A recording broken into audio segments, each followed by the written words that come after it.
মুম্বাইতে এসে রোশনাইকে দেখে অবাক হবে আরণ্যক। সম্পূর্ণ জানতে দেখতে থাকো। গল্পে শুরুতেই দেখা যায় গুরুজি 1 ঘন্টা আগে চলে এসেছে শুধুমাত্র রোশনাইয়ের পারফরমেন্স দেখবে বলে। রোশনাই তখন বলে, কি যে বলেন না গুরুজি, না না, আমার এই কাজটাই আমার কাছে অনেক দামি, আমি এইসব নাচের কম্পিটিশানে নাম দিতে পারবো না। গুরুজি বলে, তোমার কাছে যখন একটা অস্ত্র আছে তুমি কেন সেই অস্ত্রটা ব্যবহার করবে না রোশনাই? এখনও সময় আছে। তোমাকে আমি অনুরোধ করছি, তুমি এই কম্পিটিশানে নাম লেখাও, তুমি জিতবে। তোমার যা নাচের কোয়ালিটি আছে আমি তো দেখলাম, এত বছর ধরে সবাইকে নাচ শেখাচ্ছি, তোমার মতন ট্যালেন্ট আমি খুব কমই দেখেছি। কিন্তু রোশনাই কোনোভাবেই কম্পিটিশানে নাম দিতে চায় না আর বলে, আমি কম্পিটিশানে নাম দিতে পারবো না। গুরুজি বলে, কেন পারবে না? তোমার এত ভয় কিসের, যেখানে তুমি জানো যে তুমি এত সুন্দর নাচ করো? সত্যি করে বলো তো, তুমি নাচ কোথা থেকে শিখেছ? তখনই রোশনাই বলে, আমি কোথাও নাচ শিখিনি, আমার মা খুব ভালো ডান্সার ছিল, আমি আমার মাকে দেখেই যতটা শেখা শিখেছি। তবে আমার মা চাইতো না যে আমি নাচ শিখি, আমার মা সবসময় চাইতো আমি পড়াশোনা করে একটা ভালো চাকরি বাকরি করি, এটাই আমার মা চেয়ে এসেছে। গুরুজি বলে, দেখো, তোমার মা যেহেতু খুব ভালো ডান্সার তাই নাচটা তোমার রক্তে রয়েছে। তোমার মা হয়তো চাইতেন তুমি চাকরি করো, কিন্তু তুমি এই নাচ নিয়েই অনেক দূর এগোতে পারবে, সেই জন্যই তোমাকে আমি কথাটা বললাম। দেখো, সবাইকে তো সব কিছু বলি না, শুধুমাত্র তোমাকে বলছি, তুমি একবার শুধু এগিয়ে এসো। এর মধ্যেই ছোটু তো চলে গেছিল মাধবীলতার বাড়িতে। মাধবীলতার বাবা বলতে থাকে, ছোটু, তুমি যখন অন্য একটা মেয়েকেই ভালোবাসো তাহলে সেটা তুমি তোমার বাবা মাকে বলনি কেন? তারা তো তোমার জন্য মেয়ে দেখছে, তাই না? তোমাকে তো সেই কথাটা তাদেরকে বলতে হতো। ঠিক তখনই ঠাম্মি বলে, ও যাকেই ভালোবাসুক না কেন আমরা কাউকেই মেনে নেব না, আমরা শুধুই মাধবীলতাকে মেনে নেব। ভাবতেই পারিনি ছোটু এইভাবে আমাদের মান সম্মান সব কিছু ধুলোয় মিশিয়ে দেবে। আচ্ছা ছোটু, তুমি আমাদেরকে এইভাবে অপমান করতে পারলে? ছোটু তখন বলে, আমি কি অপমান করেছি আমি তো এটাই বুঝতে পারছি না।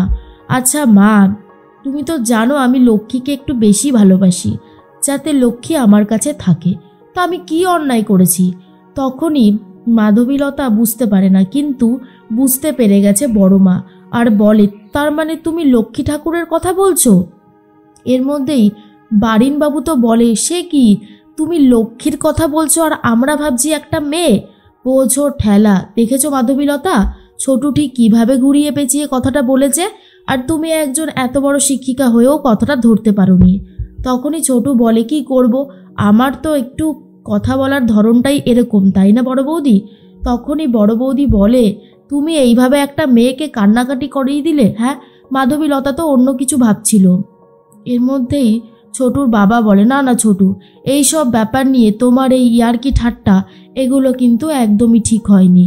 এরপরেই তখন ছোটুর মা বলে, তুমি যদি এরকমটা বলতে তাহলে সবাই এটাই ভাবতো যে তুমি ওই লক্ষ্মীকেই ভালোবাসো, এই রকমভাবে বললে তো ওটাই বোঝায়। অন্যদিকে দেখা যায় আরণ্যক বাড়িতে ফিরে এসেছে। আরণ্যক এসেই কথা বলতে শুরু করে বাবলুর সাথে। বাবলু তখন বলে, গরিমার অবস্থা এখন কেমন আছে বাদশা? বাদশা তখন বলে, আগের থেকে অনেকটাই বেটার হয়েছে, ডাক্তারবাবু বলেছে 2 দিন পরেই ছেড়ে দেবে। তখন তনুশ্রী বলে, মেয়েটার ওপর থেকে অনেক ঝড়ঝাপটা গেল, তাড়াতাড়ি সুস্থ হয়ে যাক, ভগবানের কাছে এটাই প্রার্থনা করি। বাদশা, গরিমা বাড়িতে এলে গরিমার সমস্ত দায়িত্ব কিন্তু তোমাকেই নিতে হবে, ওর যেন কোনো অসুবিধা না হয়, পারবে তো? তখনই বাদশা বলে, কেন পারবো না, অবশ্যই পারবো, তবে আমি ভাবছি ও তো একটা কথাও বলছে না, কাউন্সেলিং হচ্ছে কিন্তু জানি না কবে কি করবে। জাহ্নবী তখন বলে, আসলে সব কিছুই এমনভাবে ঘটে গেল, ওর ওপর থেকে একটা মানসিক ঝড় বয়ে গেছে, সেই জন্যই এরকমটা হচ্ছে। তবে একটা জিনিস খুব ভালো হয়েছে, রোশনাই এই বাড়ি থেকে চিরতরে বিদায় নিয়েছে। বাদশাহ, রোশনাই কোথায় রয়েছে তুমি জানো? তখনই বাদশাহ বলে, এমন করছো যেন তুমি রোশনাইকে নিয়ে অনেক চিন্তা করছো। আচ্ছা মেম সাহেব, তুমি রোশনাইয়ের কথা এখানে কেন আনছো?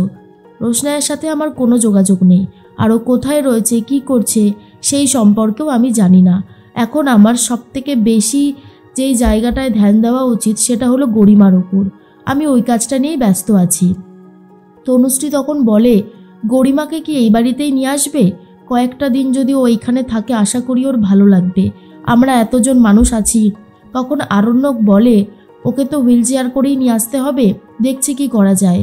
মুম্বাইতে একটা রিয়েলিটি শো হওয়ার কথা, সেখানে ও অংশগ্রহণ করবে বলেও ঠিক করেছিল। ফর্ম জমা দেওয়া থেকে শুরু করে সব কিছুই তো হয়ে গেছে, সামনেই ওর অডিশন, ওখানেই ওকে নিয়ে যেতে হবে। ডাক্তারবাবুর সাথেও আমি এই বিষয়ে কথা বলছিলাম। জাহ্নবী বলে, ও পারবে ওখানে গিয়ে নাচ করতে? মানে ওর শরীরের এখন যা কন্ডিশন।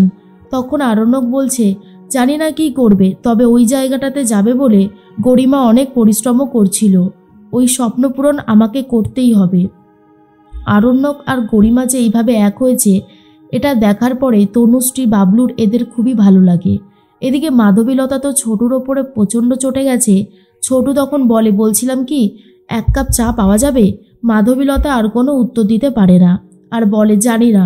তখন বড়মা বলে, বলেছিলাম না মা, ছোটু কখনোই এরকম অন্যায় করতে পারে না। ছোটুকে আমি সেই কবে থেকে দেখছি, আমি কি ওকে চিনি না? খুব ভালো মতন জানি ও কী করতে পারে আর কি পারে না। অন্যদিকে গুরুজি রোশনাইকে খুব ফোর্স করতে থাকে আর বলে, রোশনাই তুমি যাও গিয়ে রেজিস্টার করিয়ে এসো। রোশনাই বলে, গুরুজি এদিকে আমি রেজিস্টার করালাম, অডিশনেও হয়তো আমি উঠতে পারলাম না, তারপরে আমার চাকরিটাও যাবে, আমার নাচও চলে যাবে, আমি কি নিয়ে বাঁচবো? আমি এই শহরে এসেছিলাম কাজ করে খেতে, কিছুই যদি না পাই সব কিছু শেষ হয়ে যাবে, তার থেকে বরং আমি এখানেই মন দিয়ে কাজটাই করি।